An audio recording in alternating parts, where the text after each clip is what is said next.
5 minute पहले शांत दिख रहे मम्मी पापा फोन पर बात कर खुशी से चहकने लगे। डाइनिंग रूम में नाश्ता कर रहे अपने बहू और बेटे के पास आकर बोले, कल सुधा आ रही है, अभी अभी फ़ोन पर बात हुई है, समधी भी साथ आएंगे। शशि, तुम कल दोपहर 4 बजे एयरपोर्ट चले जाना दोनों को लेने। इस सुधा को और कोई काम नहीं है क्या? जब देखो तब आ जाती है यहाँ पर। मैं नहीं जा पाऊँगा, मुझे और भी ज़रूरी काम है। क्या वो टैक्सी करके नहीं आ सकती है यहाँ तक? शशि गुस्साई आवाज में बोल पड़ा।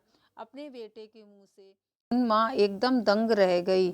अरे तबीयत तो ठीक है ना तेरी? कैसे पागलों की तरह बात कर रहा है? घर में 2 गाड़ियां होते हुए बहन को टैक्सी में आने के लिए कहता है। माँ बोली, रहने दो, खुद जाके ले आऊँगा अपनी बेटी को, करने दो उसे अपना काम। अभी सुधा का बाप जिंदा है और मैं नहीं चाहता कि मेरी बेटी को उसके ससुराल वालों से ताने सुनने पड़े कि इकलौती बेटी होते हुए भी उसे लेने गाड़ी नहीं भेजी या उसके स्वागत में कोई कमी रह गई। पापा ने बेटे को अपनी नाराज़गी जताते हुए कहा, आप दोनों समझते नहीं हो मम्मी पापा, वो जब भी इस घर में आती है तो सारी दिनचर्या बिगाड़ देती है। वो तो आराम से बैठी रहती है किसी महारानी की तरह, हम सबको उसकी आवभगत में लगना पड़ता है। मेरी पत्नी का तो पूरा दिन ही दीदी और जिया जी के आगे पीछे उनका ऑर्डर पूरा करते निकल जाता है।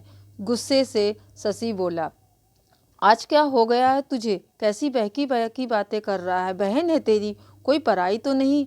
अब क्या है उसका इस घर में? शादी में दे दिया था ना हमने जितना देना था, फिर क्यों चली आती है बार बार यहाँ पर? और हर बार बैग भर भर कर ले जाती है वो अलग। आपको समझना चाहिए, वो सिर्फ हमें लूटने आती है और कुछ नहीं।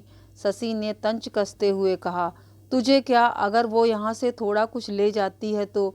ये सब मेरी मेहनत की कमाई है और मैं जो चाहूँ करूँ। चाहूँ तो पूरा सुधा को दे दूँ।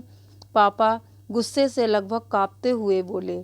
अब शशि अपनी आवाज़ धीमी करते हुए बोला, मैं कहाँ कुछ नई बात कर रहा हूँ मम्मी पापा, मैं तो वही बोल रहा हूँ जो मैंने बरसों से बुआ के साथ होते हुए देखा है।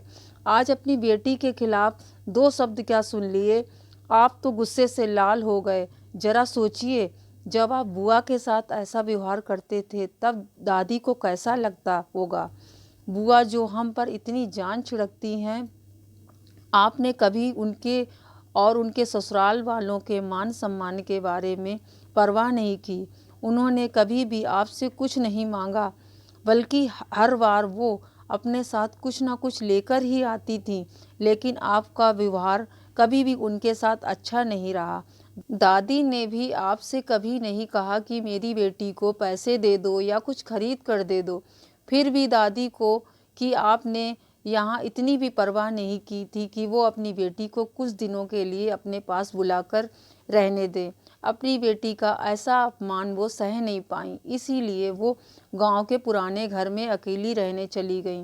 बुआ भी अपना अपमान सह लेती, आपने उनके पति का भी मान नहीं रखा, इसीलिए उन्होंने भी हमारे घर आना छोड़ दिया। जिस तरह सुधा इस घर की बेटी है, बुआ भी तो इसी घर की बेटी है।